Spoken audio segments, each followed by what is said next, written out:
সরস্বতী পুজো বলে একদম পাঞ্জাবি পরে ফুল রেডি আমি। আর এদিকে কিন্তু দেখতে পাচ্ছি আমার চোখ মুখের একদম বীভৎস বাজে অবস্থা। আসলে আমি কিন্তু আগের দিন ভোর ৪টে পর্যন্ত মুভি দেখেছি। আর সকালবেলা ৫:৩০টার সময় উঠে পড়লে যা হয়।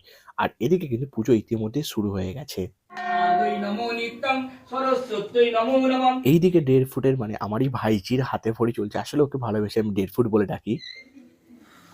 ও পুষ্পাঞ্জলি ও আরতি দেখে প্রসাদ নিয়ে বাড়ি ফিরে এলাম। আর সরস্বতী পুজো মানে কিন্তু খিচুড়ি বেগুন ভাজা তো থাকবে। হ্যাঁ, লাঞ্চে আজ ওটাই ছিল। আর আজ কিন্তু ভ্যালেন্টাইন্স ডে এবং সরস্বতী পুজো দুটোই কিন্তু একসাথে পড়েছে। তাতে আমাদের কি ভাই, আমরা তো সিঙ্গেলই থাকবো।